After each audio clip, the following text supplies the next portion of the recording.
E já estamos de volta com o seu programa Vida e Saúde, sempre trazendo temas e especialistas que nos ajudam a conhecer o nosso organismo e prevenir daquelas doenças. Hoje estamos falando sobre envelhecimento saudável. Estamos trazendo aqui o Dr. Amaury Simone, ele é cirurgião geral, gastroenterologista e também especialista em metabolismo, né? Como envelhecer saudavelmente, né?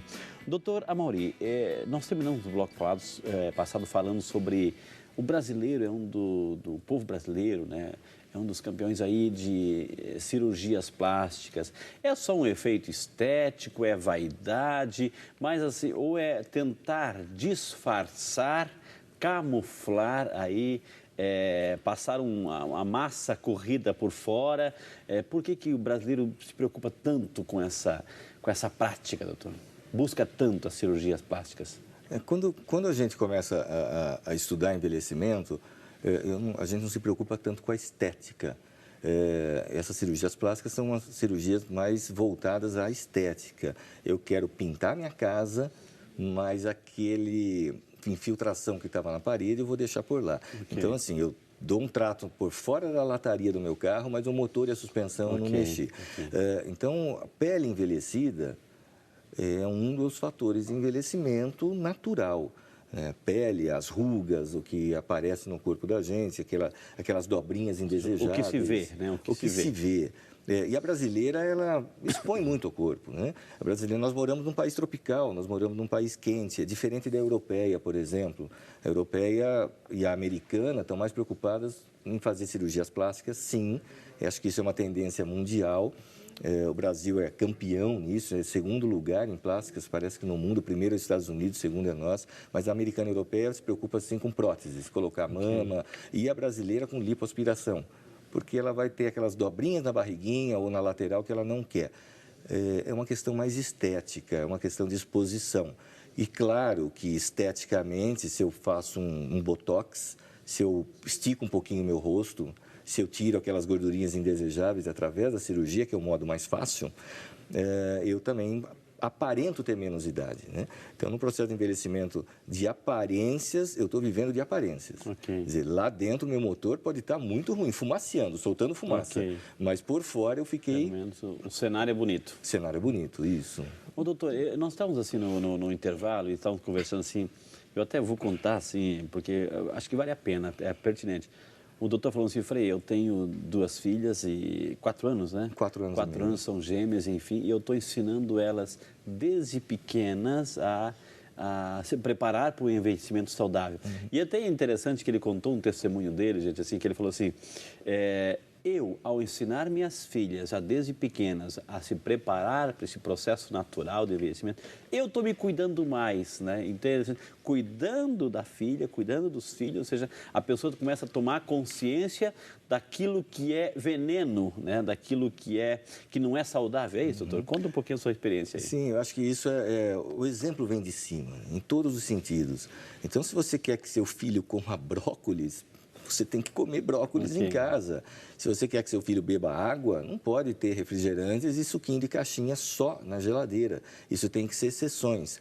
E a gente começa a se preocupar com o crescimento dos filhos. Eu sempre brinco, a gente quer sempre o melhor para os filhos, né? Eu comparo isso com exames, às vezes, que o paciente traz. Fala assim, olha, você quer que seu exame seja bom ou quer que ele seja ótimo?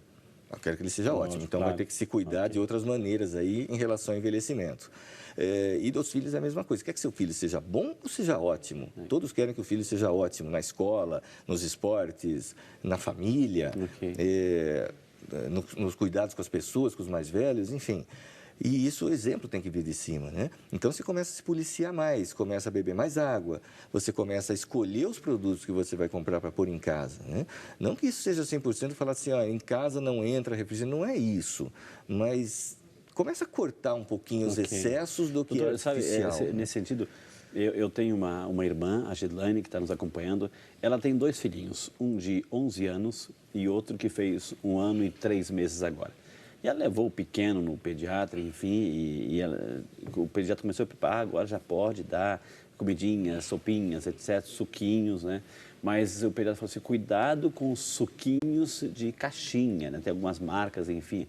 Daí assim, mas doutor, por que se o meu filho é de 11 anos e na minha geladeira tem estoque daquilo lá? Mas cuidado, porque a proteção dentro dessas caixinhas tem um alumínio, tem um substância. Com o tempo, doutor, aquilo lá pode esquentar e pode passar aquela substância para o suco e a criança está ingerindo. Qual é um pouco, porque a intenção também do Vida e Saúde é alertar a população para... O senhor falou assim de refrigerantes, de algumas marcas, enfim, Coca-Cola, enfim, que parece assim que deixa um vício, todo mundo toma, enfim. Mas tem uns riscos também, nesse sentido assim, dos suquinhos, doutor. Vamos falar um pouquinho dos suquinhos de caixinhas. Complicou, hein? Agora você me pôs na fogueira. Não, é porque o pediatra corta porque não é bom. A questão é assim, o corpo de uma criança pequena é diferente do corpo de um jovem um pouquinho mais velho, de um adolescente, de um adulto. Já tem uma imunidade um pouco mais... Já tem uma imunidade, já tem um desenvolvimento melhor e... Olha, ou está pior, né? Às vezes está pior, né? Então você toma uma criança de 2 anos que toma uma caixinha de suco e um garoto de 11 anos que toma a mesma caixinha de suco, a quantidade de substâncias tóxicas presentes no suco que vai ser incorporado pela criança de 2 anos é muito maior do que do outro ou do que de um adulto que já está com o organismo formado. Bom, quais são os perigos do suco de caixinha? Agora vamos pôr o dedinho em umas feridas aí. Como eu falo, não é para causar pânico em ninguém. Porém, isso existe. Pelo menos pode até comprar, mas agora compre com consciência. Então, isso existe no dia a dia, na facilidade, mas a questão é o seguinte: todo mundo talvez já saiba que foi proibido no Brasil, finalmente, depois de uma luta de alguns anos, produção de mamadeira com bisfenol A. O que é bisfenol A? É uma substância, um composto presente nos plásticos de uma maneira geral. Então, todo plástico, de um modo geral, tem uma substância química chamada bisfenol. E o que o bisfenol faz no corpo da gente? Ele simula um hormônio chamado estrogênio. Simula, mas não Aquele cafezinho que a gente toma no copinho, doutor? Copo plástico, joga café quente ou chá quente no copo plástico. A temperatura já libera? Libera bisfenol. Estamos tomando café com substância. Bisfenol e fitalatos. Então, o que acontece no suco de caixinha? Assim, mas o suco não esquentou. Esquentou sim, esquentou no caminhão enquanto estava sendo transportado. Mesma coisa uma água de garrafinha, compra na padaria ali, estou morrendo de sede, tome água. Deixa no carro, esquenta. Deixa no carro, o caminhão que transportou aquilo para o ponto de venda ficou no sol muito tempo. Provavelmente aquilo esquentou. E a liberação de bisfenol ele não acontece só quando esquenta, quando esfria também. Então, produtos na geladeira com plástico, aqueles estojinhos de plástico, tem uma marca aí mais famosa, conhecida, que a gente põe alimento e põe na geladeira, está totalmente condenado. Se eu não uso mamadeira com bisfenol para criança pequena, é porque alguma coisa ali tem. Será que isso também não prejudicaria o adulto? Então tem que tomar muito cuidado com plásticos, alumínios, então envolve lata. Aquele suco de caixinha ou leite de caixinha, ele é envolto por dentro em alumínio e em plástico. Mas olha como são as coisas, como a gente não pode fugir disso. Todo mundo embala alimento para guardar com aquele Magipack, um plástico. Todo mundo embala, às vezes, alimento com alumínio, fica em contato e vai para a geladeira. Então, isso está liberando microdoses de alumínio ou de fitalato ou de bisfenol e vai acabar, a hora que você consumir o alimento, vai acabar entrando em você. Isso é acumulativo. O alumínio deve pensar assim, opa, não tenho concorrente, sou eu sozinho, né? Ele entra na célula, nos receptores celulares, ele simula a função de um hormônio chamado estrogênio. Só que como ele simula, ele entra no receptor e trava, ele não sai de lá. Nós vivemos num mundo tóxico, doutor? Vivemos. O ambiente hoje é um ambiente tóxico. Nós vivemos num mundo tóxico. A gente tem que tentar o máximo possível se desintoxicar. De que maneira? Já falamos, a água é uma delas. Beba água, você ajuda a limpar seu corpo. Comer mais fibras, alimentos mais naturais, preparados naturalmente, ajuda a limpar seu corpo. Fuja de óleo vegetal. Agora virou. A medicina deu aquela guinada de novo, falou assim, olha, ovo é bom, né? Manteiga não é tão ruim assim. Até pouco tempo atrás, não, imagina, colesterol, não é isso. A gente é muito mais parecido. Desculpando a brincadeira, nós somos muito mais parecidos com uma vaca do que com um pé de soja. Então, o meu organismo consegue lidar melhor com gordura animal do que com gordura vegetal. Quando eu frito uma batata num óleo de soja qualquer, eu estou encharcando aquela batata com um produto que não é compatível, não é tão compatível com o meu metabolismo. Em compensação, o colesterol da gema do ovo, claro, tudo com moderação. O colesterol do bacon não vai me fazer tão mal assim. O colesterol, não, desculpa, a gordura da gema do ovo ou do bacon, o colesterol, trocando em miúdos, não vai me fazer tão mal assim, porque o meu metabolismo, ele é preparado para lidar com gordura animal. Okay. O homem cresceu comendo animais e não comendo soja, onde a gente tira óleo. Ele come sementes até, mas em pouquíssima quantidade. Doutor, você falou de gordura, assim, com o passar do tempo, né, a falta de exercício, etc., é natural que eles e elas, nós, homens e mulheres, etc., vão acumulando aquela gordurinha abdominal, etc. Aquilo é um processo natural, aquela famosa barriguinha, a pancinha ali, pode acarretar algumas doenças. E como evitar, doutor, chegar a esse estágio? Não. Vamos lá, não deveria ser um processo natural. Hoje, se você olhar a população, acabou virando natural, porque todo mundo tem uma gordurinha, mas não deveria ser. Se você observar as pessoas mais longevas, já que nós estamos falando em longevidade, eles são magros. Eles não cresceram com 100 anos com aquele abdômen aí que o homem se vangloria de cervejinha. Então, essa gordurinha não é desejável. Essa gordurinha ela é combatida com comer a metade, andar o dobro.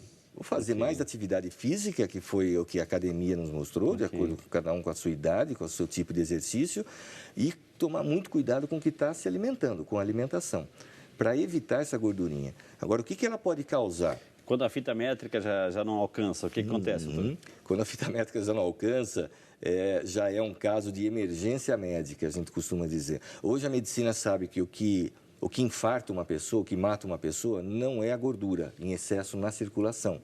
O que mata uma pessoa, o que infarta uma pessoa, está muito mais relacionado com a inflamação que o seu corpo possui do que com a quantidade dessas substâncias gordurosas. E a barriga, essa fita métrica, é uma das medidas de nível inflamatório perigoso que a gente tem. Inclusive, uma pergunta aqui do nosso amigo Vavá, que está preocupado, sim, porque ele sente, né, que não consegue se desfazer dessas medidas, doutor, né? Como é que, então, qual é o perigo dessa extrapolada fita métrica? Né? Essa gordurinha, essa extrapolada da fita métrica indica para o médico que aquela pessoa está numa condição assim, de quase uma emergência médica mesmo. Ele pode ter um problema circulatório, cardíaco, cardiocirculatório, muito de repente, mesmo que os exames dele de sangue estejam normais. Assim, eu estou com o colesterol normal. Eu vou dar um exemplo de uma pessoa conhecida, que a gente usa sempre como exemplo, que estava com colesterol normal, que é o Bussunda, aquele humorista do Cacete Planeta, e ele infartou numa brincadeira de bola quando estava cobrindo a Copa do Mundo. Por quê? Abdômen.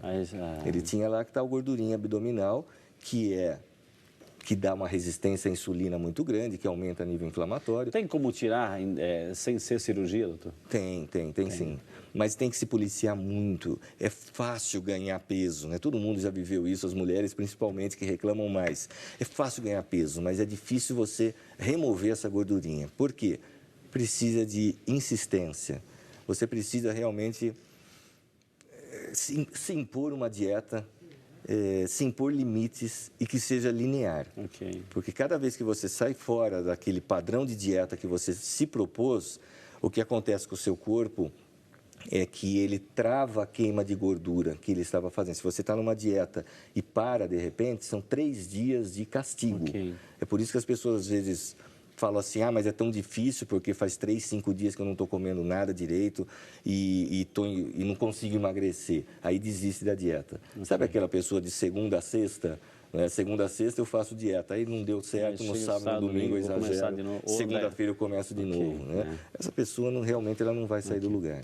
Como nós estamos no Vida e Saúde, esse é o Vida e Saúde, hoje falando sobre envelhecimento saudável, nós vamos fazer aqui um desafio para a nossa equipe interna aqui, todos nós, câmeras, enfim, diretores, produtores, enfim, vídeo, A gente vai, em um certo momento, mostrar toda a nossa equipe aqui e vamos fazer esse desafio, assim, porque temos, né, alguns, eu me incluo também, alguns que têm, assim, uma certa saliência protuberante. Então, a gente vai fazer esse desafio aí para você, viu? Doutor, vamos falar... Pois não. Sim, não, eu só falo assim, as vantagens de você eliminar essa gordura. Vamos falar assim, o que eu vou ganhar com isso? Uma, vai ganhar mais anos de vida, vai ganhar mais longevidade. Outra, você vai ganhar a chance de você desenvolver uma diabetes, por exemplo, para quem tem a cintura mais fina, é muito menor do que quem está com a tal resistência à insulina. A parte cardiovascular, também em questão do peso, seu coração vai sofrer menos para bombear o sangue para aquele peso todo do seu corpo. E é óbvio, a parte óssea, que está todo concentrado, seu peso está todo concentrado nos joelhos, especialmente, haja joelho e articulação da coxa. Então, os benefícios para isso... Imagine você, 20 quilos acima do peso, colocar 4 sacos de açúcar ou de arroz nas costas e andar por aí todo dia. Levanta com aquilo, deita com aquilo. Então, tira esses 20 quilos das costas que você vai ver qual é a diferença de peso que você vai... Qual é o benefício que você vai ganhar com essa diferença de peso? O assunto de hoje não é obesidade, mas obesidade também pode retardar o processo de envelhecimento saudável. Nós vamos ter que chamar agora mais um intervalo, não sai daí que temos ainda muito mais informações para você. Vai participando, 19 3871 9620, videosaude@rs21.com.br. Nós vamos a um intervalo e voltamos correndo só, porque você merece, só para você, viu? A dica é que você, realmente, para você ter saúde, você tem que entender que não é uma coisa que é dada para você. Você tem que realmente buscar isso e conquistar a saúde. Para isso, tem que incorporar no seu dia a dia hábitos saudáveis de vida. Atento sempre para praticar exercício físico regular, alimentação, e aí você vai conseguir realmente buscar uma vida mais saudável.